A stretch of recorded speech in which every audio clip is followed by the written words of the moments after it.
যদি সীমান্ত এলাকায় কোনো ধরনের অবৈধ লোক পারাপার হয় বা আপনাদের চোখে দৃষ্টিগোচর হয়, সাথে সাথে আমাদের বিজিবি ক্যাম্পে নকশি ক্যাম্পে অবগত করবেন।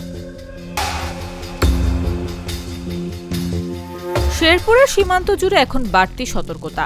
8টি বিওপির মাধ্যমে সার্বক্ষণিক নজরদারি চালাচ্ছে বিজিবি। সীমান্ত দিয়ে অবৈধ অনুপ্রবেশ, মাদক ও চোরাচালান প্রতিরোধে চলছে কঠোর অভিযান ও টহল কার্যক্রম। Lily premium gold soap 24 carat gold এনে দেয় রিয়েল গোল্ডেন গ্লো। গত শুক্রবার নালিতাবাড়ির রামচন্দ্রপুরা বিওপির অধীন 118 নম্বর সীমান্ত পিলারের শূন্যরেখা থেকে ভারতের ভেতরে অবস্থানরত 6 জনকে বাংলাদেশে পুশিনের চেষ্টা করে বিএসএফ। তবে বিজিবি ও স্থানীয়দের প্রতিরোধে সেই চেষ্টা ব্যর্থ হয়। বাংলাদেশের ভিতরে জিরো লাইনে না যায় এইদিকে জঙ্গল এলাকাতে করে কাটতেছেন নেন, কিন্তু বিএসএফ যদি কখনোই ডাক দেয় যে ভাই আপনি একটু এদিকে আসেন, আমরা কিন্তু যাবেন না, ভুলেও যাবেন না, গেলে কিন্তু ধরে নিয়ে যাবেন। বিজিবি আমাদেরকে মাইকিং করে জানিয়েছে যে ভারত থেকে অবৈধভাবে লোক বাংলাদেশে প্রবেশ করতেছে। সেজন্য আমরা সাধারণ পাবলিক খুব সতর্কতার সাথে চলাচল করছি এবং আমরা যতটুকু সম্ভব তাদেরকে সহযোগিতা করার চেষ্টা করছি। যদি আমরা ভারত থেকে অবৈধভাবে কোনো লোক বাংলাদেশে প্রবেশ করে অবশ্যই আমরা তাদেরকে ধরে বিজিবির কাছে হস্তান্তর করব। সীমান্ত পরিস্থিতি স্বাভাবিক রাখতে স্থানীয়দেরও সতর্ক করছে বিজিবি। সন্দেহজনক ব্যক্তি বা তৎপরতা দেখলে দ্রুত নিকটস্থ বিওপি বা আইনশৃঙ্খলা বাহিনীকে জানানোর আহ্বান জানানো হচ্ছে।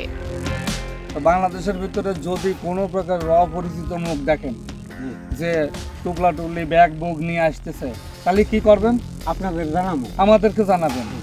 আমরাও আপনাদের প্রতি এই আশাই করি সবসময়। অবশ্যই যে অপরিচিত লোক যদি ইন্ডিয়াতে না আসে, আমগরে ধরা অনুমতি দিছে, ধরে আটকে রাখবার হয়েছে। ভারতের লোক আটকে আমরা বিটিআই করে খবর দিন।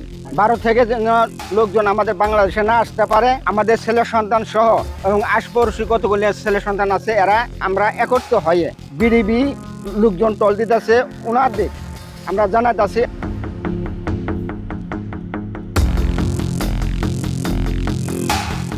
স্থানীয় প্রশাসন, জনপ্রতিনিধি ও জনসাধারণের সঙ্গে সমন্বয়ে পরিস্থিতি পর্যবেক্ষণ চলছে। পাশাপাশি জনসচেতনতা কার্যক্রমও চলছে। সম্ভাব্য পুশিন ঠেকাতে বিজিবি সর্বোচ্চ সতর্ক অবস্থানে রয়েছে। সীমান্ত এলাকার যে দায়িত্বপূর্ণ এলাকা আছে, আমরা 24 ঘন্টা আমার টহল সদস্য দিয়ে আমরা আমার সীমান্ত নিরাপদ রাখার জন্য ওভারঅল আমরা চেষ্টা চালাচ্ছি।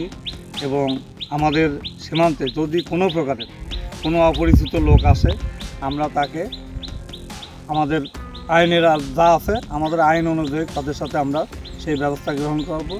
এবং আমাদের এই সীমান্তে এখন পর্যন্ত কোনো ধরনের অপ্রীতিকর কোনো ঘটনা ঘটে নাই। পুশিন ঠেকাতে শেরপুর সীমান্তে বিজিবির কঠোর নজরদারি ও মাইকিং চলছে। স্থানীয়দের সহযোগিতায় নিরাপত্তা ব্যবস্থা আরও জোরদার করা হয়েছে। নিউজ ডেস্ক, জাগো নিউজ।